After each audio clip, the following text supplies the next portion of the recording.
Namaste, sir. Take, let me take one more opportunity, and I'm sure I'll get many more, to congratulate my young friend Bishop for doing something so exceptionally good. And I think he should be the official emissary. He was talking about me. He should be official emissary of the world for the rest of the planets. I think he should be representing the humanity to others, unknown species on the planet, other planets. So Please, let please, me. please listen to him carefully. He said unknown spaces in the planet. So he basically wants to send me to an unknown space in the planet so I don't I'm, trouble him. But I'm telling you, you will represent, because then they will know that what is the best in humans of the world. So they will know that, this is what the humans of the world are, because we are some unknown species. So anyway, so congratulations, and I really take this opportunity to greet my young friends who are participating from different parts of the world, as well as the great leaders of the world who actually spoke a little while ago. And I know, if I am not mistaken, you are talking about the multilateralism, right? right, sir. Yeah, So we okay. were talking about multilateralism and how will multilateralism look, sir, in a world where countries are putting themselves first, sir? So Okay. would love to know your thoughts, sir, on the subject, Okay. please. Just imagine, let's go to the very basics. Where was the first human being born? Was the first human being, as they live on today, they look alike. You can do actually organ transplantation. When Americans can do it in Africa, Africans can do it in Latin America, Latin Americans can do it in Asia. Why is it possible? Why the blood can be infused to some other person, irrespective of the country, only depending upon the blood group? And why the blood groups are common? Basic issue. That means there is something more than the geographies, the nationalities, the race, the color of the skin, and many others. That means there is something which is all human beings, in some way or the other, has something or many things in common internally.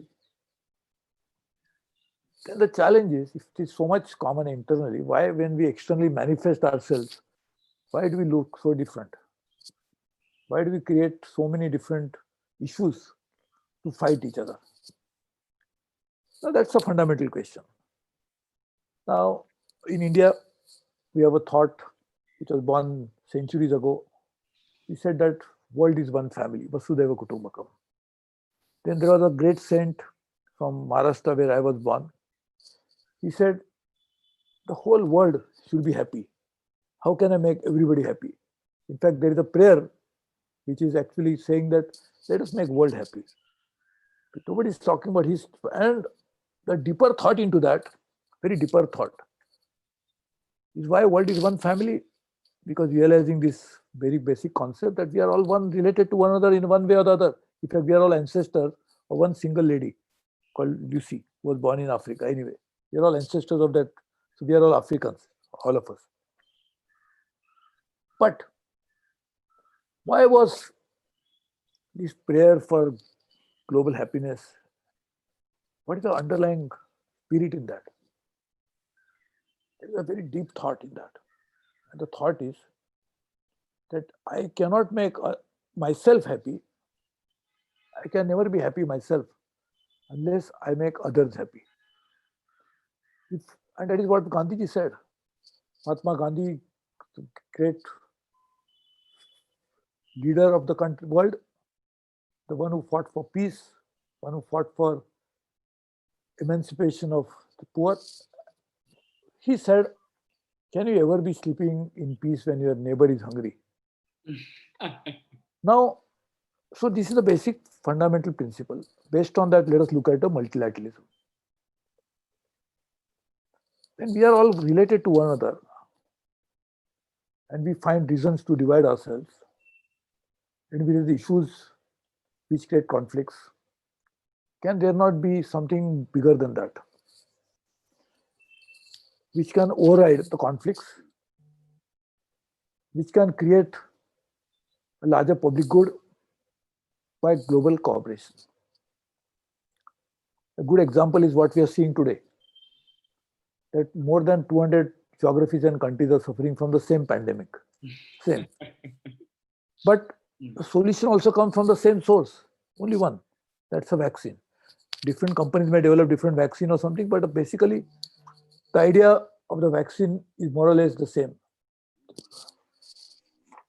Now, if you look at it broadly, this concept, take it forward, and then say there is so much to gain from global cooperation. Rather than each one of us addressing our own problems, if we can, there are certain world problems like climate change, human rights, problem related to terrorism, problem related to health issues, aviation, navigation, all the global issues. You cannot actually work, you cannot travel from here to United States unless there's a global cooperation. Because I will travel so many geographies. Correct. Even I was going by ship, I have to travel to so many waters and so many countries.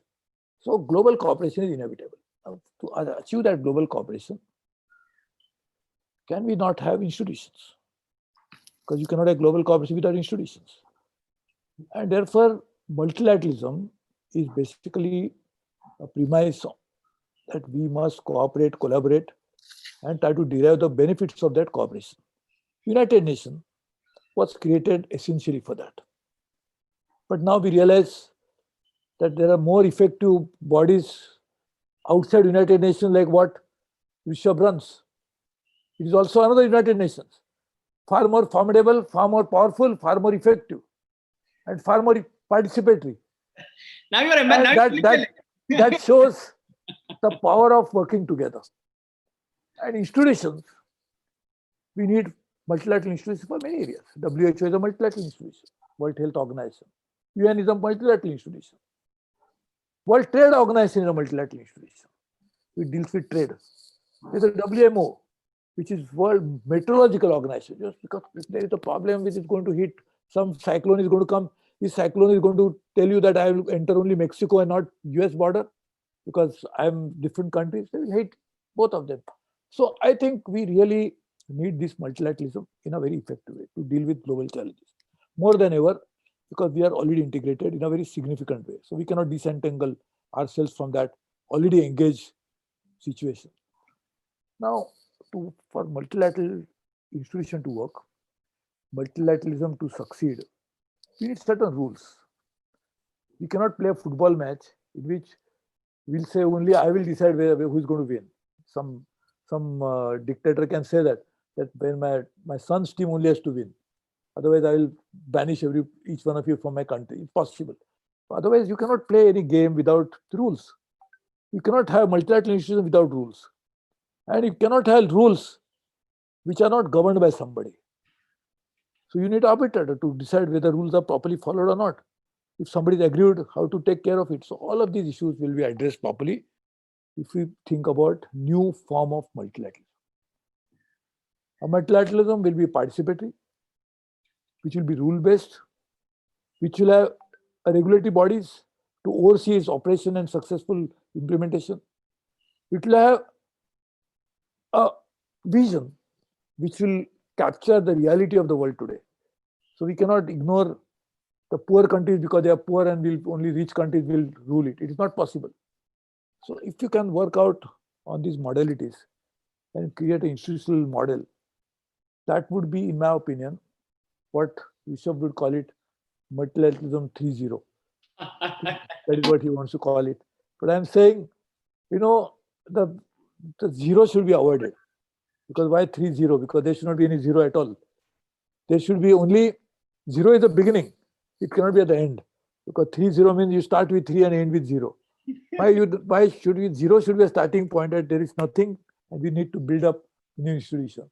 So I hope you create these institutions like the one that we have today, in which every country can participate. In your forum, there is no bar that any country, any person, anybody, young, youth, everybody can participate. Because there's no entry barrier. But that doesn't mean that there's no entry barrier, means anybody can enter at any time and do anything that he wants. There are some rules.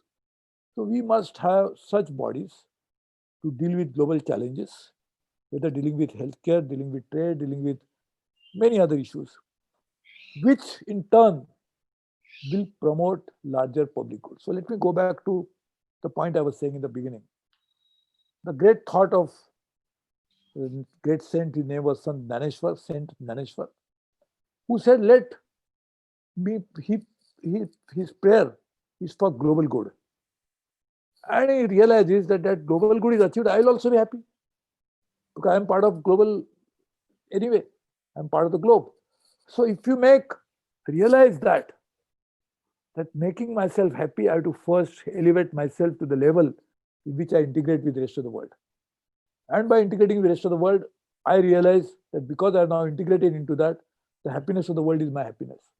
So I think that principle should be expanded at all levels. So I think this is what, in my opinion, should be the way forward. That is 3-0.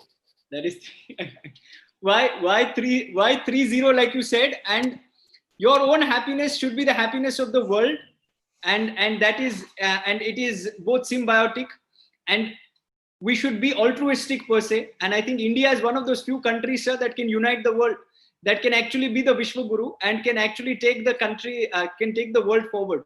And as long as we have your blessings and we continue to trouble you, and you keep coming and inspiring us, I think we're moving in the right direction. Not as much as the United Nations and the IMF, but somewhere there, sir, with your help and support. No, but I want to really reiterate what I said a little earlier, that this is a great organization, which is run by, all organizations succeed because of leadership as well as the followership, both. So the leader is so good. I've seen him functioning for so many years, and really he is excellent. But I am sure that a leader can lead only when there are followers. Correct, sir. Whom are you going to lead? If there is no follower and I am a leader, it's not possible. So I think all of you who are participating in this program deserve to be congratulated. And I'm sure over a period of time, we'll see these organizations helping the leaders to understand the necessity as well as the efficacy of working together. So I really wish to congratulate you. I am very happy that I am the advisor of such a great body.